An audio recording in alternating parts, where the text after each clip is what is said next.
बघा आपल्याला पुढला चॅप्टर बघायचा आहे तो कोणता आहे? प्रकाशाचे परावर्तन. आता प्रकाशाचं परावर्तन म्हणजेच आपण दररोज बघत असतो. तर लक्षात ठेवायचं काय होतं, ज्यावेळी एखाद्या वस्तू एखादी असते, ती वस्तू स्वयंप्रकाशित असू शकते. स्वयंप्रकाशित. आता स्वयंप्रकाशित असणारी वस्तू कोणती? जिला स्वतःचा प्रकाश आहे. कोणती? सूर्य. बरोबर, सूर्य. किंवा तिच्यावरती प्रकाश पडतो आणि तो प्रकाश काय होतो? प्रकाश परावर्तित होतो. परावर्तित होतो आणि आपल्या डोळ्यापर्यंत पोहोचतो. बघा दोन्हींचे पण प्रकाश आपल्या डोळ्यापर्यंत पोहोचतात. डोळ्यापर्यंत सॉरी काय मिळतं? डोळ्यापर्यंत पोहोचतात. बघा हे जे प्रकाश आपल्या डोळ्यापर्यंत पोहोचतात, ज्यावेळी प्रकाश किरण आपल्या डोळ्यामध्ये शिरतात, काय होतात? प्रकाश किरण आपल्या डोळ्यामध्ये शिरतात, त्यावेळी आपल्याला ती वस्तू दिसते. काय होते? ती वस्तू दिसते. म्हणजे बघा एखाद्या वस्तूपासून ती एक तर स्वतःनं प्रकाशित असेल तरी सुद्धा चालते, किंवा दुसऱ्या प्रकाश त्याच्यावरती पडतो आणि तो काय होतो? परावर्तित होतो. मग ज्यावेळी वस्तूवरून येणारा प्रकाश परावर्तित असो किंवा त्याला स्वयंप्रकाशित असेल, तर स्वयंप्रकाशित वस्तूपासून मिळणारा प्रकाश आपल्या डोळ्यापर्यंत पोहोचतो आणि डोळ्यामध्ये शिरतो. त्यावेळी आपल्याला त्या वस्तूची काय होते? जाणीव होते. ती वस्तू आहे हे कळतं, जाणीव. आता बघा जर समजा प्रकाश म्हणजेच तिथं असणारा जो प्रकाश आहे तो आपण काय केला? बंद केला. म्हणजे वस्तूवरती पडणारा प्रकाश वगैरे बंद केला. उदाहरणार्थ आपण काय केलं? खोलीमधली लाईट घालवली. तर काय होतं? आपल्या जवळ असणाऱ्या वस्तू सुद्धा आपल्याला दिसायच्या बंद होतात. का होतं असं? तर लक्षात ठेवायचं, त्याच्यावरती पडणारा जो प्रकाश असतो तो प्रकाश काय व्हायचा बंद होतो? परावर्तित होऊन आपल्या डोळ्यापर्यंत पोहोचायचा बंद होतो. म्हणून बघा प्रकाशाचं परावर्तन हे खूप महत्वाचं काय आहे? भाग आहे. आता प्रकाशाचं परावर्तन असतंय काय? तर प्रकाशाचं परावर्तन आपल्याला इथं बघायला मिळेल. काय मिळेल बघा आपल्याला? प्रकाशाचं परावर्तन. परावर्तन म्हणजेच काय? रिफ्लेक्शन ऑफ लाईट म्हणतात त्याला. काय म्हटलं जातं? Reflection of light. काय होतंय बघा? एखाद्या पृष्ठभागावर प्रकाश किरण पडल्यानंतर ते त्यांची काय करतात? दिशा बदलतात. ते परत फिरतात. यालाच काय म्हटलं जातं? परावर्तन असं म्हणतात. आता ह्याच्यामध्ये एक गोष्ट मी जोडतोय. बघा ज्यावेळी प्रकाश किरण एखाद्या पृष्ठभागावरती पडतात आणि त्या पृष्ठभागावरती पडून आहे त्याच माध्यमात परत जातात. आहे त्याच कोणत्या? आहे त्याच माध्यमात परत जातात. माध्यमात परत जातात. मग ते कुठं पण जातील. त्यावेळी जे मिळतं ते काय असतं? परावर्तन असतं. त्यावेळी मिळतं ते काय असतं? परावर्तन आपल्याला बघायला मिळतं. बघा परावर्तन म्हणजे काय आहे? प्रकाश किरण एखाद्या पृष्ठभागावरती पडतात आणि पडल्यानंतर ते काय करतात? आपली दिशा बदलतात आणि परत फिरतात. यालाच आपण काय म्हणतो? परावर्तन म्हणतो.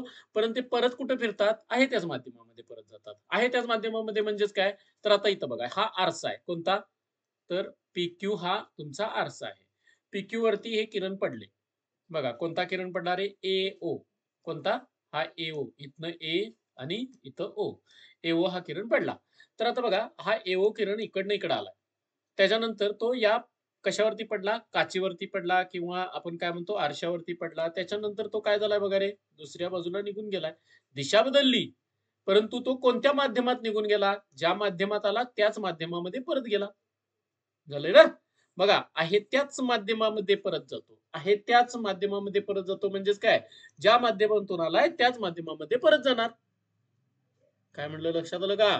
म्हणजेच कुठल्या माध्यमातून आला रे? हवा माध्यमातून आला, परत हवेतच गेला. गेला ना? लक्षात ठेवा. तर इथं आपल्याला लक्षात ठेवायचं की ज्यावेळी प्रकाश किरण येतात आणि ते आल्यानंतर एखाद्या पृष्ठभागावरती पडतात. आता उदाहरणार्थ बघा O ह्या ठिकाणी काय झालाय? आलेला प्रकाश किरण पडला आणि तो आहे त्या माध्यमामध्ये परत निघून गेला. परत जाताना तो प्रकाश किरणानं काय केली? आपली दिशा बदललेली आहे. येण्याची दिशा ही होती, जाण्याची दिशा त्याची वेगळीच आहे. असं ज्यावेळी दिशा बदल होतो त्यावेळी त्याला काय म्हटलं जातं? प्रकाशाचं परावर्तन. त्याला काय म्हटलं जातं? प्रकाशाचं परावर्तन. आता बघा याच्यामध्ये सगळ्या गोष्टी आता इथंच आहेत. हा जो किरण आहे, प्रकाशाचा हा किरण आहे, याला काय नाव आहे बघा रे? आपाती किरण. बघा, पृष्ठभागावरती येणारा किरण जो असतो, येणाऱ्या किरणाला किरणाला काय म्हणतात रे? अपाती किरण. आणि त्या पृष्ठभागावरती पडून परत निघून जाणाऱ्या किरणाला काय म्हटलं जातं? परावर्तित किरण. म्हणजेच काय? परावर्तनानंतर परत त्या माध्यमामध्ये म्हणजेच काय? दिशा बदलून अरे दिशा बदलून जाणारा किरण म्हणजे काय असतो रे? तर लक्षात ठेवायचं परावर्तित किरण. मग आता इथं बघा, अपाती किरण कोण आहे? तर इथं आपण ते लिहू शकतो. काय लिहिणार? हे इथं खोडतो आता, ह्याची काही गरज आपल्याला नाही. येणारा किरण आणि जाणारा किरण अशा आपल्याला दोन गोष्टी बघायला मिळतात. तर लक्षात ठेवायचं, जो किरण आलेला आहे अपाती किरण कोण आहे? तर आपण इथं लिहू शकतो, अपाती किरण बरोबर कोण आहे? AO. आणि परावर्तित किरण कोण आहे? OB. लक्षात ठेवा, वाचत असताना किरणाची दिशा कुणाच्या दिशेत वाचायची? तर बाणाच्या दिशेत वाचायची. म्हणून बघा, AO येणारा किरण झाला आणि जाणारा किरण कोणता झाला? OB, इकडनं इकडे जाईल. आणि इथं बघा, या पृष्ठभागाला हा परावर्तित करणारा पृष्ठभाग आहे. कोणता परावर्तित करणारा पृष्ठभाग आहे? PQ. PQ हा काय आहे? पृष्ठभाग. आता तो कशाचा पृष्ठभाग आहे? तर परावर्तित करणारा पृष्ठभाग आहे. आता ह्या परावर्तित करणाऱ्या पृष्ठभागाजवळ जिथं हा अपाती किरण काय करतो? स्पर्श करतो किंवा जिथं छेदतो तिथं आपण एक लंब काढला. हा लंब आहे बघा. NO हा काय आहे? लंब. NO म्हणजेच काय आहे? त्याला काय म्हणतात? स्तंभिका म्हणतात. हा लंब आहे, हे लक्षात ठेवायचं. इथं किती अंशाचा कोण होतो? 90 अंशाचा कोण होतो. बघा, काय काय आपल्याला मिळालं? इथं तयार होणारा कोण किती अंशाचा आहे? 90 अंशाचा कोण आहे. आणि हा जो बिंदू आहे याला काय म्हणतात? अपात बिंदू. या बिंदूला काय म्हणतात? अपात बिंदू. आता बघा, ही जी स्तंभिका काढली किंवा हा जो लंब काढला, ह्या लंबाबरोबर बघा, अपाती किरणानं जो कोन केलेला असतो, ह्या कोणाला म्हणतात? अपातन कोन. काय म्हणलं जातं? अपातन कोन. बघा, काय काय आपल्याला मिळतं? अपाती किरणाने स्तंभिकेबरोबर केलेला कोन म्हणजेच काय? अपाती कोन. त्यानंतर बघा, अपाती कोन मिळाला. आता वाटल्यास ह्या सगळ्या आपण व्याख्या काय करूया? इथं लिहून काढूया. तर बघा, इथं मी एक काय करतो? नवीन स्लाइड घेतो आणि या स्लाइड मध्ये आपण ह्या गोष्टी सगळ्या काढूया. तर काय काय आपल्याला बघायला मिळालं किंवा काय काय बघायला मिळतंय ते आपण इथं सगळं सांगूया. पहिली गोष्ट म्हणजेच काय? अपाती किरण कोण आहे रे? AO. इथं लिहूया आपण, अपाती किरण. अपाती किरण. हा, अपाती किरणाची व्याख्या आपण काय करू शकतो रे? सांगा. अपाती किरणाची व्याख्या काय करू शकतो? जे प्रकाश किरण काय करतात रे? पृष्ठभागावर पडतात. जे प्रकाश किरण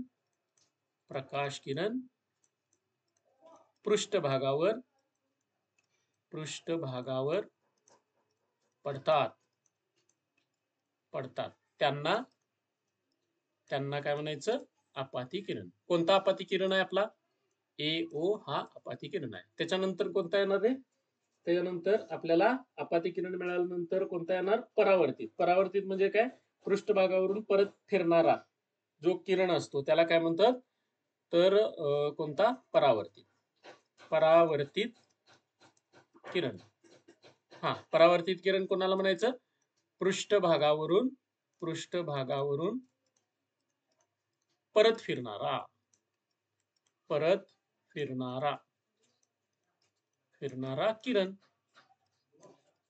किरण म्हणजे काय असतो? परावर्तित किरण. परावर्तित कोणता किरण आहे संपला? OB. बरोबर. बघा, ह्या गोष्टी इथं मिळाल्या. AO काय आहे रे? पृष्ठभागाकडे येणारा, त्याला आपण अपाती किरण म्हटलं. आणि OB काय आहे? पृष्ठभागावरून परावर्तित होणारा, म्हणजेच आपल्याला काय मिळतो? OB आपल्याला मिळाला. आता बघा, इथं जो आपल्याला किरण मिळाला तो ह्या पृष्ठभागावरती ज्या बिंदूमध्ये छेदतो, बघा कुणाला छेदतोय रे तो? सांगा. म्हणजेच पृष्ठभागाला ज्या बिंदूमध्ये छेदतोय किंवा ज्या बिंदूवरती पृष्ठभागावर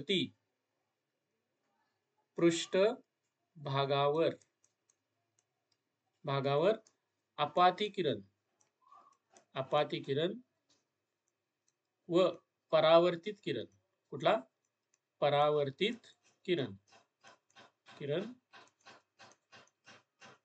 ज्या बिंदूत छेदतात किंवा ज्या बिंदूतून निघतात बाजूला, ज्या बिंदूत आपण म्हणूया छेदतात, छेदतात, छेदतात त्या बिंदूस काय म्हणायचं रे? आपात बिंदू. काय म्हणायचं? आपात बिंदू. बरोबर आहे ना? आपात बिंदू. कुठं आहे रे आपात बिंदू? ओ हा तुमचा काय आहे? आपात बिंदू आहे का इथं? बघा हा बिंदू तुमचा काय येतो? आपात बिंदू येतो. आता आपाती किरण आणि स्तंभिका, ही स्तंभिका काढली. स्तंभिका म्हणजे काय? लंब. ठीक आहे. आपाती किरण आणि स्तंभिका यांच्यामध्ये होणाऱ्या कोनला आपातन कोन असं म्हणतात. आणि स्तंभिका आणि परावर्तित किरण यांच्यामध्ये होणाऱ्या कोनाला काय म्हणतात? परावर्तन कोन. बघा त्या व्याख्या पण इथं टाकूया आपण. काय मिळणार आपल्याला? आपाती किरण व स्तंभिका, स्तंभिका मधील कोन म्हणजेच कसला कोन आला रे? आपातन कोन. आपातन कोन. त्याला कशाने दाखवतात? आय न दाखवतात. कशाने दाखवायचा? आय न. त्यानंतर काय येणार रे? परावर्तित किरण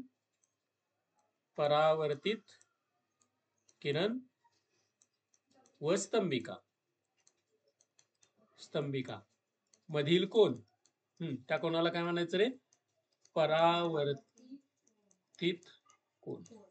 तो कशाने दाखवतात? आर न दाखवतात. कशाने दाखवतात? आर न. बघा इथं ते कोण आहेत का? आपातन कोन कशाने दाखवला? इथं बघा इथं दिसते आय. आणि परावर्तित किरण कशाने दाखवलाय? सॉरी परावर्तन कोन किंवा परावर्तित कोन कशाने दाखवलाय? आर न दाखवलेला आहे. बघा आता ह्या सगळ्या गोष्टी आपल्याला मिळाल्या. प्रकाशाचं परावर्तन म्हणजे समजलं. काय प्रकाशाचं परावर्तन? पृष्ठभागावरून प्रकाश किरण काय करतात रे? आपली दिशा बदलतात, परत फिरतात, आहे त्याच माध्यमामध्ये परत जातात. त्याला आपण काय म्हणतो? परावर्तन म्हणतो. येणाऱ्या किरणाला काय म्हणायचं? आपाती किरण. त्यानंतर आपली दिशा बदलणाऱ्या किंवा पृष्ठभागापासून बाहेर पडणाऱ्या किरणाला काय म्हणायचं? तर परावर्तित किरण. आपाती किरणाने परावर्तित किरण ज्या बिंदूमध्ये छेदतात तो बिंदू म्हणजेच काय झाला? आपात बिंदू. आणि आपाती किरण स्तंभिका यांच्यामध्ये जो कोन होतो त्याला आपातन कोन म्हणतात. त्याच्यानंतर परावर्तित किरण आणि स्तंभिका यांच्यामध्ये कोन होतो त्याला काय म्हणतात? परावर्तन कोन असं म्हणतात. आता बघा परावर्तनाचे 3 नियम आपल्याला मिळतात. पहिला नियम काय बघा रे? प्रकाश परावर्तनाचे 3 नियम कोणते कोणते आहेत? आपातन कोन, परावर्तन कोन कसे असतात? समान मापाचे. म्हणजे काय रे? याचा अर्थ झाला कोन आय बरोबर कोन आर.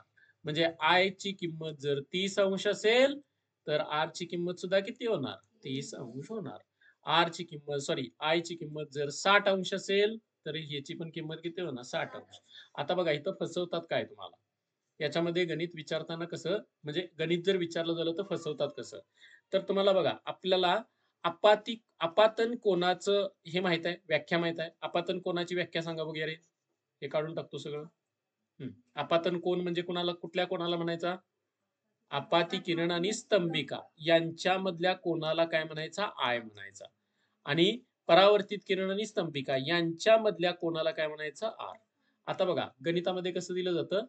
आपाती किरण, बघा व्यवस्थित ऐका, आपाती किरण आणि परावर्तन करणारा पृष्ठभाग यांच्यामधला कोन हा 40 अंशाचा आहे.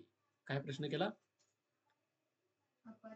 आपाती किरण आणि परावर्तन करणारा पृष्ठभाग यांच्यामधला कोन 40 अंशाचा आहे. कोन कुठला सांगा?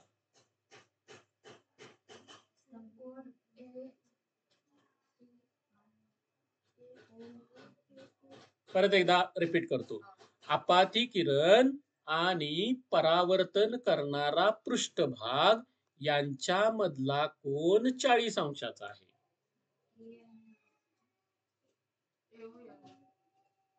एओएन. परत एकदा एओएन हा काय झाला सांगा? हा कोन कुठला झाला? आपाती किरण आणि स्तंभिका यांच्यातला कोन झाला. परंतु मी म्हणतोय काय बघा, म्हणून म्हणतोय मी बोलतोय त्याच्यावरती लक्ष ठेवा, म्हणजे तुम्हाला कोण कळेल कुठं आहे तो. आपाती किरण आणि परावर्तन करणारा पृष्ठभाग यांच्यामधला कोन 40 अंश आहे. एओपी. कुठं येणार इकडं, कारण हा परावर्तन करणारा पृष्ठभाग आला. आला का?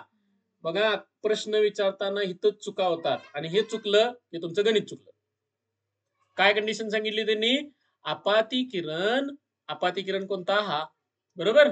आणि परावर्तन करणारा पृष्ठभाग यांच्यामधला कोन 40 अंशाचा आहे.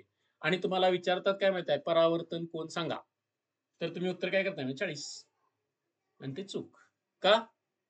तर लक्षात ठेवायचं, तुमचा परावर्तन कोन आणि आपातन कोन समान आहे. हा कोन आणि परावर्तन कोन समान नाही. हा कोन 40 झाला तर तुमचा हा कोन किती असणार आहे? 50 अंशाचा. कसा काय? कारण स्तंभिका आणि ह्याच्यामध्ये किती अंशाचा कोन होतो? 90 अंशाचा. हा 50 असेल तर हा किती होणार आता? 50 अंशाचा. म्हणजे उत्तर कोणतं बरोबर असणार आहे? 50. आणि तुम्हाला पर्यायामध्ये पहिलं उत्तर असते 40. पहिलं उत्तर असते काय? 40. पटकन आपण गोल करून रिकाम होतोय. विचार करत नाही, काय नाही. काय विचारलंय ते व्यवस्थित बघा. काय विचारलं जातं? मग वाटल्यास पाहिजे तर इथं बघा मी एक हे वाढवतो.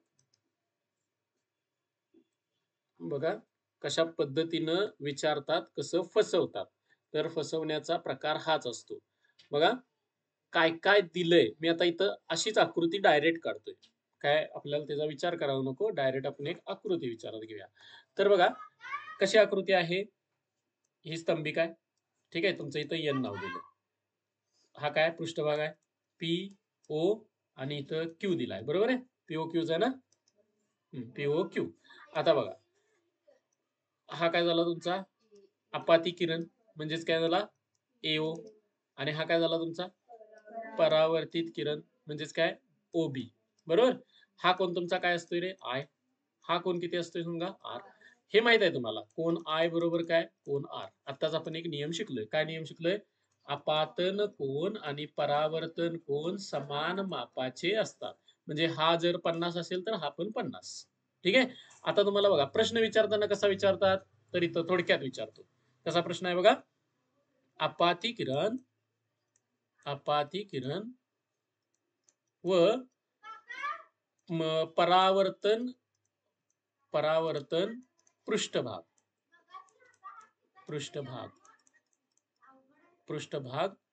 यामधील कोन 40 अंश आहे. तर परावर्तित कोन सांगा किंवा परावर्तन कोन किती, असा प्रश्न विचारतात. आणि तुम्हाला पर्याय देऊन टाकतात. 1 40 अंश, 2 50 अंश, 3 60 अंश, 4 90 अंश, असं काय वाटेल ते असते. ठीक आहे. इथं बघा तुमचा पहिलाच पर्याय असतो 40. तुम्ही फाटकन काय करता? 40 ला टिक करून रिकाम होता. तर हे कसं चुकीचं लक्षात ठेवा. तुमचा हा कोन म्हणजे काय रे? आपातन कोन. आणि हा कोन म्हणजे काय? परावर्तित कोन. पहिल्यांदा आपातन कोनाची व्याख्या काय सांगितली रे? आपाती किरण आणि स्तंभिका. हा आपाती किरण आहे ना? आपाती किरण. आणि ही NO काय रे? स्तंभिका. या दोघांच्या मधला कोन किती आहे रे? आय आहे. आता तुम्हाला कोन दिलाय कुठला दिलाय बघा? आपाती किरण आणि हा पृष्ठभाग आहे. बरोबर. पृष्ठभाग. आपाती किरण आणि परावर्तित करणारा पृष्ठभाग यांच्यातला कोन किती दिला? 40. मग लक्षात ठेवायचं, स्तंभिकेनं पृष्ठभागाशी केलेला कोन किती असतो रे? 90 अंशाचा. त्यामुळे हे जर 40 असेल तर हे किती होणार? 50 होणार. आणि हे 50 असेल तर परावर्तित कोन किती होणार? 50 अंशाचा. एकदम सोपं गणित असतं. उत्तर काय आहे? 50 अंश.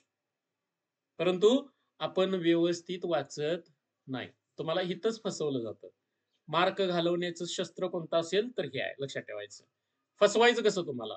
एकदम शब्दामध्ये थोडंसं फसवायचं. शब्दामध्ये फसला की तुम्ही फसला. आपल्याला एवढंच माहित आहे, आपाती किरण आणि स्तंभिका वाचलेला आहे, माहित आहे आपल्याला. आपाती किरण आणि स्तंभिका यांच्यामधील कोणाला आपातन कोन म्हणतात. परंतु इथं आपण वाचत नाही. आपाती किरण आणि परावर्तित पृष्ठभाग यांच्यामधला कोन 40 अंशाचा. म्हणजे काय झाला? आय ची किंमत 40 अंश. असं आपण करतो. आणि त्यामुळे आर ची किंमत पण किती येणार? 40 अंश. संपला विषय. चुकलं. आपण तर म्हणतोय मी व्यवस्थित सोडवलं की. बरोबर ना? तर काय चुकलेलं असतंय लक्षात येते का? म्हणून डोळे झाकून पेपर सोडवायचा नाही. डोळे उघडे ठेवून पेपर सोडवायचा आणि गडबड करायची नाही. गडबड केली की त्याचे हे पडसाद पडतात. आपल्याला वाटतंय की मी बरोबर सोडवलंय आणि उत्तर असते तिसरंच.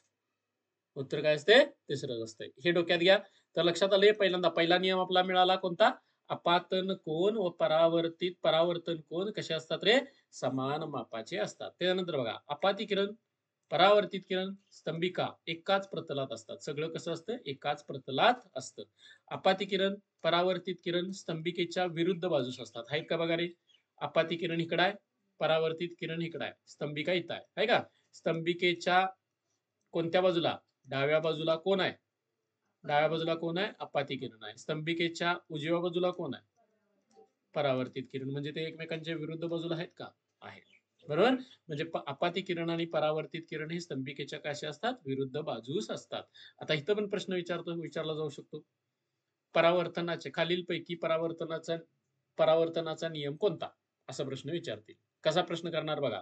अपाती कोन, परावर्तन कोन समान मापाचे नसतात. काय करणार? नसतात.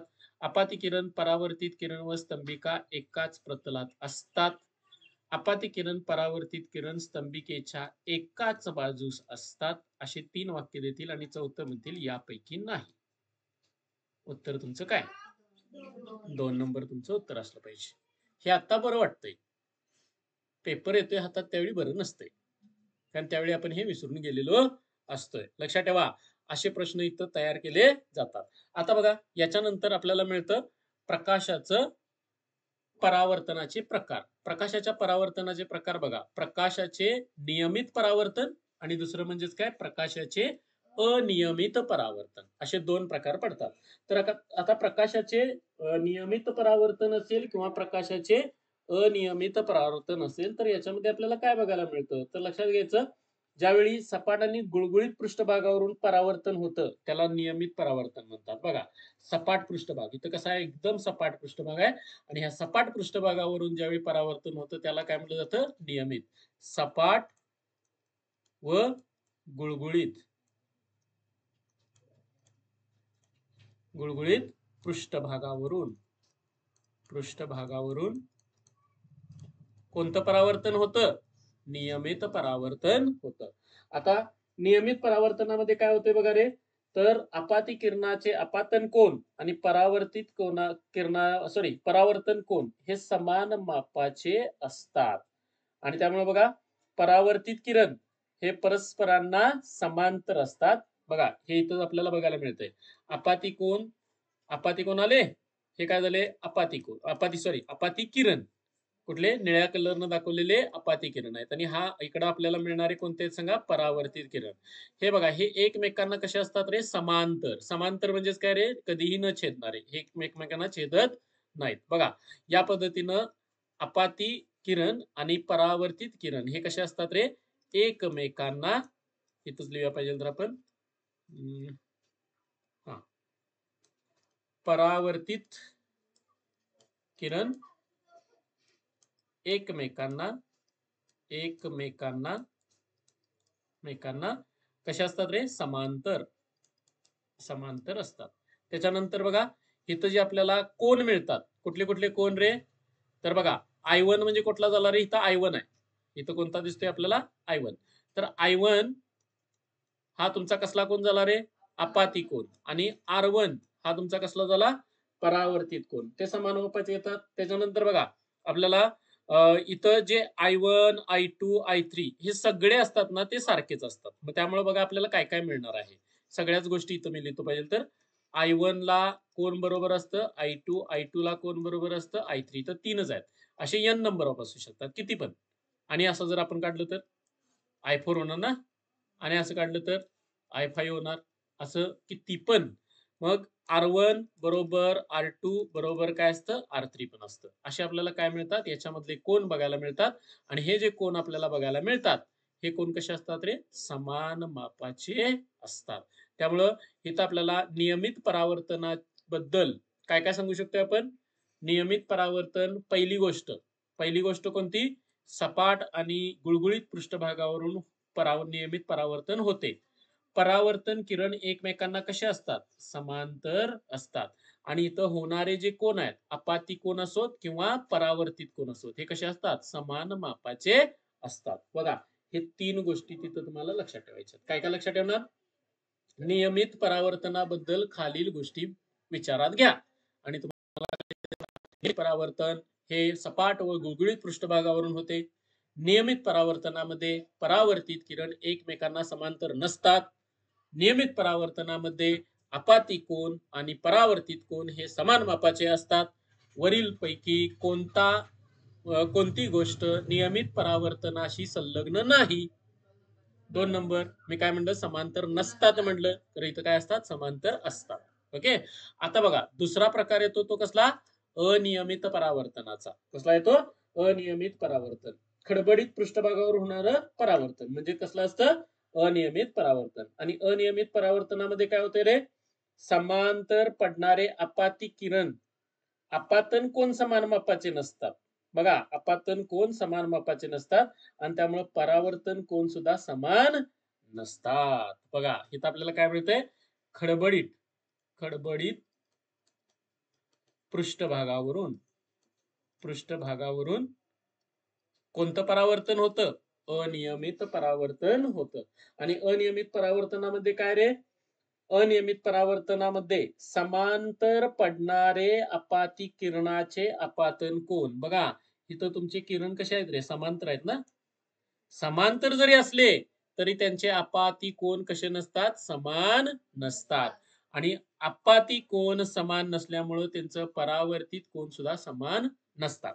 आणि त्यामुळे बघा आपल्याला काय मिळतं, इथं काय मिळतं, सगळंच असमान. म्हणजेच काय, I1 ला I2 समान नसतं, I3 समान नसतो, तसंच R1 ला R2 समान नसतो, R3 समान नसतो. इथं मात्र सगळं कसं येते, समान. इथं मात्र कसं येते, सगळं समान येतंय. बघा नियमित परावर्तन, अनियमित परावर्तन.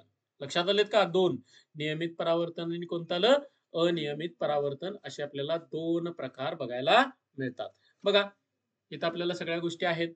नियमित व अनियमित दोन्ही परावर्तनामध्ये प्रकाश परावर्तनाचे नियम पाळले जातात. आता प्रकाश परावर्तनाचे नियम कोणते? पहिला नियम कोणता, आपाती कोन. कुठं आहेत ते नियम, येऊया मागं. कोणते 3 नियम आहेत, आपातन कोन आणि परावर्तन कोन समान मापाचे असतात. हा इथं तुम्ही असं म्हणू शकताय, बघा इथलं I1 ला R1 समान, I2 ला R2 समान, I3 ला R3 समान. इथं पण तसंच होतंय, I1 ला R1 समान असते परंतु हे एकमेकांना मात्र समान नसतात. लक्षात आलं का? तर त्यानुसार आपल्याला काय मिळतं, इथं पहिला नियम पाळला गेला. दुसरा नियम काय रे, आपाती किरण परावर्तित किरण स्तंभिका एकाच प्रतलात असतात. सगळीकडे आहे बघा, इथं पण आपाती किरण परावर्तित किरण, आपाती किरण परावर्तित किरण आहे का, आपाती किरण परावर्तित किरण, आपाती किरण परावर्तित किरण, त्यानंतर आपाती किरण आणि परावर्तित किरण. हे सगळे बघा. आणि हे स्तंभिका आहेत का, इथं डॉट न दाखवलेले आहेत का, इथं स्तंभिका एकाच प्रतलात तुम्हाला बघायला मिळतात. दुसरा नियम पण इथं पण तसा आहे बघा, आहे का. हा काय झाला, आपाती किरण आणि हा काय झाला, परावर्तित किरण. आणि इथं स्तंभिका एकाच प्रतलात असतात. इथं पण तसं आहे बघा, सगळीकडे आहे. कुठं बघायला मिळेल आपल्याला, बघा कुठं, हा इथं आहे बघा. हा आपाती किरण झाला आणि हा काय झाला, परावर्तित.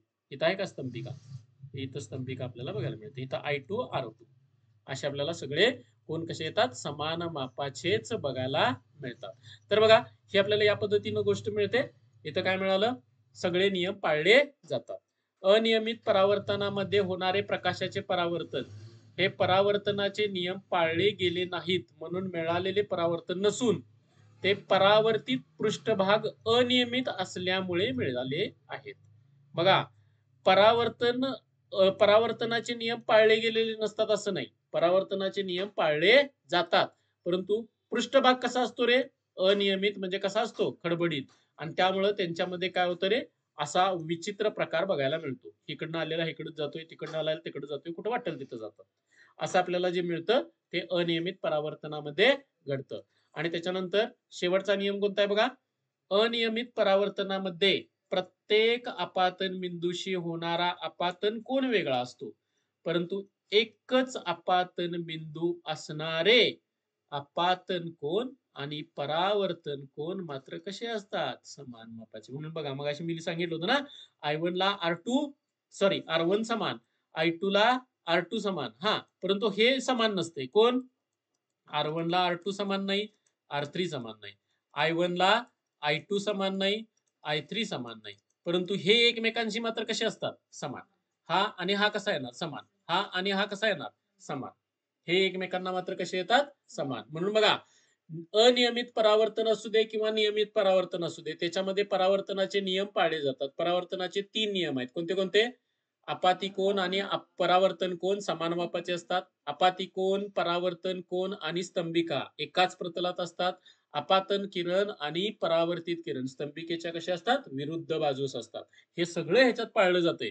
फक्त पृष्ठभाग धड नसल्यामुळं, व्यवस्थित नसल्यामुळं, खडबडीत असल्यामुळं तिथं तुमचं परावर्तन हे नियमित व्यवस्थित होत नाही.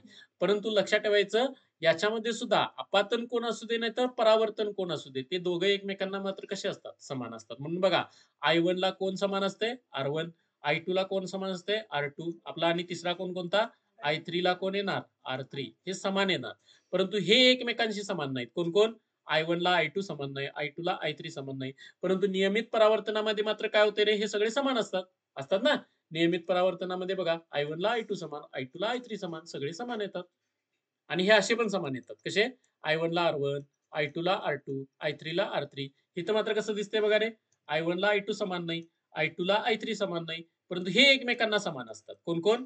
I1 ला R1, I2 ला R2, I3 ला R3. हे समान असतात.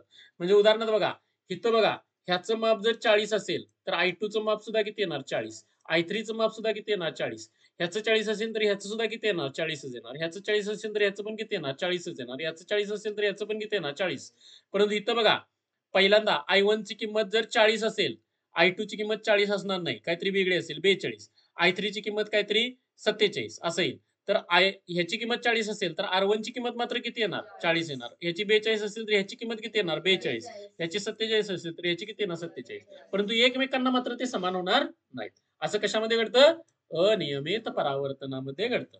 आता बघा, या परावर्तनाची म्हणजेच परावर्तित प्रकाशाचे परावर्तन, परावर्तित प्रकाशाचं परावर्तन म्हणजे काय रे?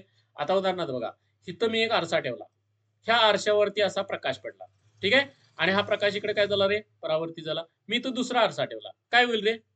इथनं नाही प्रकाश असा कुठेतरी परावर्तित होईल. म्हणजे बघा, इकडनं आला हा काय झाला रे? आपाती किरण, बरोबर? इथं गेलेला हा कसला झाला रे? परावर्तित किरण. आणि हा परत काय झाला रे? परावर्तित.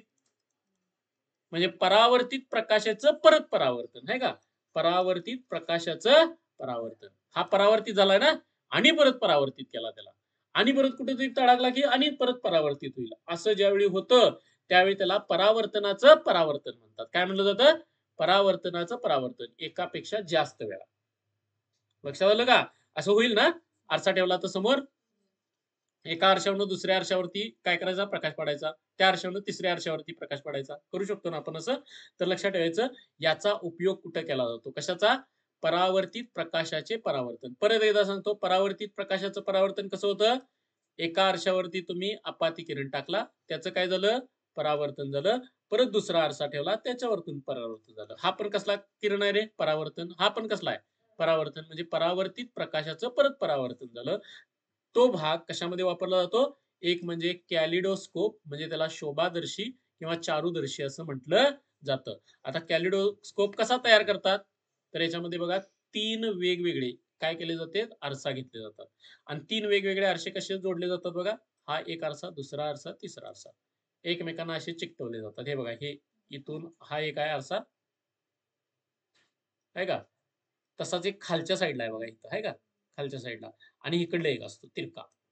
असे 3 आरसे एकमेकांना चिकटवलेत. इथं लांब लांब लचक आहेत, ते एवढे एवढे लांबडे आहेत. हं, प्रत्येक आरसा लक्षात येते का कसा जोडलाय? उदाहरणार्थ बघा, हा एक आरसा, ह्याला दुसरा आरसा असाच जोडायचा इथपर्यंत, आणि तिसरा आरसा खालून जोडायचा. आलं का लक्षात? तर असे 3 आरसे जोडले की तयार होते, तिला काय म्हटलं जातं? कॅलिडोस्कोप असं म्हणतात. आता हे कॅलिडोस्कोपाचं हे नळकांड घ्यायचं, या नळकांड्यामध्ये हे असे आरसे बसवायचे. काय केलं बघा रे? 3 समान आकाराचे आयताकृती आरसे घ्यायचे. परावर्तक पृष्ठभाग आतमध्ये येतील, आतल्या बाजूला करायचे. परावर्तक पृष्ठभाग कुठे करायचे? आतल्या बाजूला. आणि तिन्ही आरसे एकमेकांना त्रिकोणी स्वरूपात चिकटपट्टीने चिकटवायचे. त्रिकोणी स्वरूपात मी मगाशीच इथं दाखवलंय. असे त्रिकोणी स्वरूपात एकमेकांना चिकटवायचे. एक पांढरा कागद घ्यायचा आणि तो त्रिकोणी स्वरूपात चिकटपट्टीने काय करून टाकायचा? त्याच्या भोवताली चिकटवून टाकायचा. काचेचे 4-5 तुकडे घ्यायचे, रंगीत तुकडे.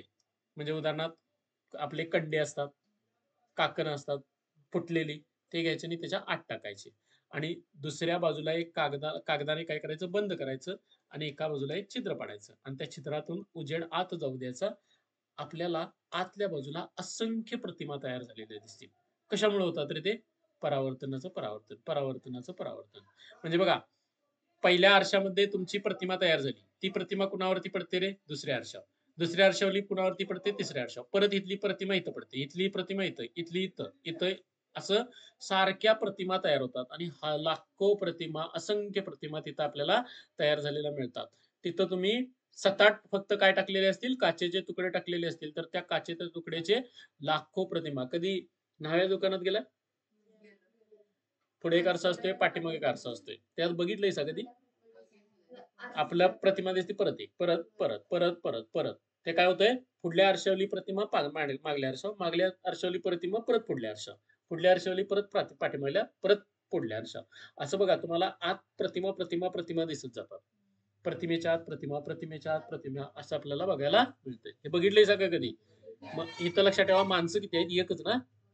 खरं दिसताना किती दिसणार आहेत? लाखो, हजारो, अनंत असतात ते ऍक्च्युली. कसे असतात? अनंत असतात. तसं इथं बघा, तुम्ही आत फक्त किती काचेचे तुकडे टाकले? 10-12 टाकले. तर प्रतिमा मात्र कशा बनतात? असंख्य प्रतिमा तयार होतात. आणि हे जे असतं ते बघायला छान वाटतं. म्हणजे ते नळकांड बघायला छान वाटतं. ह्यालाच काय म्हणतात? शोभादर्शी म्हणतात किंवा चारुदर्शी असं म्हटलं जातं. कॅलिडोस्कोप. आणि त्याच्यानंतर एक येतं ते म्हणजेच काय? परिदर्शी. काय काय ते? परिदर्शी. आता परिदर्शी असते कशी? तर बघा, याच्यासाठी काय करायचं? पहिल्यांदा एक असा छोटा नळकांडा घ्यायचा. याला बरोबर असा काय करायचा? 45 अंशात कट करायचा. कुठं कट करायचा? 45 अंशात असा कट करायचा. ठीक आहे. आता ह्या 45 अंशात कट केला ना, इथं एक आरसा बसवायचा. बघा, 45 अंशात कट केला आणि हा भाग आहे ना, इथनं काढून टाकायचा. म्हणजे आता मी थोडंसं हे घालवतो आणि मी तुम्हाला इथं काय करतो, बघा, एवढा भाग ठेवायचा. ठीक आहे. इथं काय करायचं? दुसरं नळकांड जोडायचं. इथं काय करायचं? दुसरं नळकांड जोडायचं. परत बघा, इथं आलं ना, इथं परत एक असा 45 अंशात काय करायचा? आरसा जोडायचा. आता तुम्ही म्हणाल, हे 45 अंश काय म्हणतात? तर लक्षात ठेवायचं, ह्याला इथं किती असतो? 45 अंशाचा कोन. ठीक आहे. आणि इकडल्या साईडला जरी असं केलं तर इथं सुद्धा किती अंशाचा कोन होणार? 45 अंशाचा. आलं का डोक्यात काय काय म्हणायला? तर हे 45 अंशाचे कोन असे करून जोडून घ्यायचं. आता बघा, इकडे जोडली, त्याच्यानंतर बघा, हे आपण आणि वाढवूया इकडं आणि इथून हे इकडे घ्यायचं, इथून इकडे घ्यायचं. आता बघा, लक्षात ठेवायचं, इकडे एखादी वस्तू ठेवली आपण, तर त्या वस्तूची पहिल्यांदा प्रतिमा इथं तयार होते, ह्या आरशावरती. ह्या आरशावरून ती प्रतिमा कुठं दिसायला चालू होते? ह्या आतल्या आरशावर दिसायला चालू होते. आणि ह्या आरशावरून ती कुठं दिसते? इकडं. आणि इथं आपण ती बघू शकतो. म्हणजे बघा, जरी आपण ह्या वस्तूपासून कुठं असेल, म्हणजे उदाहरणार्थ बघा, इथं आता काहीतरी आडवं काहीतरी आहे, मोठी अशी भिंत आहे. ठीक आहे. आता ह्या भिंतीच्या वरती जर तुम्ही काय ठेवला, असा कॅलिडोस्कोप ठेवला, तर तुम्ही ह्या भिंतीच्या पलीकडल्या वस्तू काय करू शकता? आरामात बघू शकता, तुमचं डोकं वर न घेता. आपल्याला कुठं? इथं डोकं वरती घ्यायचंच नाही, फक्त कॅलिडोस्कोप ठेवायचा, काय पुढलं दिसतंय ते सगळं दिसायला चालू होईल. बघा, इथं तेच केलंय. इथनं वस्तूची प्रतिमा तयार झाली, ती इथनं कुठे येते? इथं 45 अंशात येते आणि इथनं कुठे येते? डोळ्यामध्ये येते. आणि ह्याचा वापर कशामध्ये केला जातो? पाणबुडीमध्ये केला जातो. कशामध्ये केला जातो? पाणबुडीमध्ये. इथं आहे बघा, ही परिदर्शी आहे.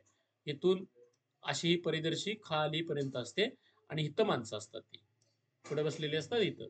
बघा, इथून पाण्याच्या वरचं कुठं बघायला मिळतंय रे? पाण्याच्या आत. कुठं बघायला मिळतंय? पाण्याच्या आत बघायला मिळतं. अशा पद्धतीची ही काय असते? परिदर्शी तयार केली जाते. बघा, परिदर्शी तयार करण्यासाठी काय लागतात रे? 2 आरसे. बघा, काय काय लागतंय? 2 आरसे. कसे बसवायचे रे? 45 अंशाच्या कोनात बसवायचे. कोनात बसवायचे. बसवणे. पहिल्या आरशावरची प्रतिमा बरोबर दुसऱ्या आरशावर पडेल अशा पद्धतीची ही काय करायची? रचना करायची. आणि इथं काय करायचं? परिदर्शी बघायची. कुठं वापर होतो? पाणबुडीमध्ये वापर केला जातो. पाणबुडीमध्ये याचा वापर केला जातो. बघा, पटापट आपण जर असं पाठीमागे जाऊन येऊया. काय काय बघितलं आपण? प्रकाशाचं परावर्तन कुठं घडतंय? प्रकाशाचं परावर्तन आपल्याला घडतं म्हणजेच काय होतं? प्रकाश किरण एका पृष्ठभागावर पडतात आणि ते आपली दिशा बदलतात आणि परत फिरतात, आहे त्याच माध्यमामध्ये परत जातात. आपाती किरण, परावर्तित किरण आणि स्तंभिका. आपाती किरण कोणाला म्हणायचं? जो किरण कशावरती पडतो? पृष्ठभागावरती पडतो त्याला आपाती किरण म्हणतात, आणि जो पृष्ठभागावरून परत फिरतो त्याला काय म्हणतात? परावर्तित किरण म्हणतात. आपाती किरण आणि स्तंभिकेमध्ये झालेल्या कोणाला काय म्हणायचं? आपातन कोन. आणि परावर्तित किरण आणि स्तंभिका यांच्यामध्ये झालेल्या कोणाला काय म्हणायचं? परावर्तन कोन असं म्हणायचं. त्याच्यानंतर आपल्याला पुढली गोष्ट मिळते ती म्हणजेच कोणतं? त्याचे नियम. नियम काय काय आहेत बघा. आपातन कोन व परावर्तन कोन कसे असतात? समान मापाचे. त्याच्यानंतर दुसरी गोष्ट म्हणजेच काय आपल्याला मिळाली? आपाती किरण, परावर्तित किरण आणि स्तंभिका एकाच प्रतलात असतात. त्यानंतर आपाती किरण, परावर्तित किरण आणि स्तंभिका कशा असतात रे? विरुद्ध बाजूस असतात. त्यानंतर आपल्याला काय मिळतं? ह्या सगळ्या व्याख्या बघितल्या. मग नियमित परावर्तन आणि अनियमित परावर्तन. नियमित परावर्तन कुठनं होतं? सपाट पृष्ठभागावरून किंवा गुळगुळीत पृष्ठभागावरून. तिथं परावर्तित किरण कसे असतात? एकमेकांना समांतर असतात आणि तिथं तयार होणारे कोन सुद्धा कसे असतात? समान असतात. I1 ला I2 समान, I2 ला I3 समान, R1 ला R2 समान, R2 ला R3 समान. ते सगळे समान मापाचे येतात. अनियमित परावर्तन कशावरून घडतं? अनियमित परावर्तन कशावरून घडतं? खडबडीत पृष्ठभागावरून घडतं. त्याच्यानंतर आपल्याला तिथं तयार होणारे कोन कसे असतात रे? तर अनियमित असतात, समान मापाचे नसतात. त्यानंतर बघा त्याच्यानंतर आपण नियमित आणि अनियमित मध्ये प्रकाशाच्या परिवर्तनाचे नियम पाळले जातात. फक्त त्याच्यामध्ये मिळणारे आपल्याला जे परावर्तित पृष्ठभाग नियम व्यवस्थित नसल्यामुळे खडबडीत मध्ये काय होतं रे? नियम पाळले गेले नाहीत असं वाटतं, परंतु सगळे नियम पाळले जातात. अनियमित मध्ये सुद्धा कसे असतात रे? आपातन कोन आणि परावर्तन कोन कसे असतात? समानच असतात. त्यानंतर मग परावर्तित प्रकाशाचं परावर्तन म्हणजे काय रे? आलेला प्रकाश पहिल्यांदा एका काचेवरून एका पृष्ठभागावरून परावर्तित झाला की तो दुसऱ्या पृष्ठभागावरून आणि परावर्तित करायचा. यालाच आपण काय म्हणतो? परावर्तनाचे परावर्तन म्हणतो. आणि हे कशामध्ये वापरतात? कॅलिडोस्कोप. कॅलिडोस्कोप मध्ये काय असतं? 3 आरसे एकमेकांना त्रिकोणी जोडायचे. त्याच्यामध्ये काय टाकायचं? काचेचे तुकडे, रंगीत काचेचे तुकडे टाकायचे. त्यांच्या असंख्य प्रतिमा तिथं तयार होतात. बरोबर? त्याच्यानंतर आपल्याला दुसरी गोष्ट म्हणजेच काय? परिदर्शी. परिदर्शी मध्ये काय केलं जातं? तर लांबची वस्तू त्या तिथं न जाता अडथळ्याचा वापर न करता अडथळा बाजूलाच राहील आणि आपल्याला ती वस्तू दिसेल याच्यासाठी आपण परिदर्शीचा वापर करतो. मग परिदर्शीमध्ये नेमकं काय केलं जातं? तर परिदर्शीमध्ये आरसा 45 अंशामध्ये जोडला जातो. तिथं एक प्रतिमा तयार होते बघा. इथून ही एक प्रतिमा तयार होते, इथून ही एक प्रतिमा तयार होते. ती प्रतिमा दुसऱ्या आरशावरती घेतली जाते आणि मग ती आपण बघतो. आणि हिचा वापर कुठे केला जातो? तर पाणबुडीमध्ये परिदर्शीचा वापर केला जातो. लक्षात आलं का? काय काय आपण बघितलेलं आहे ते बघा.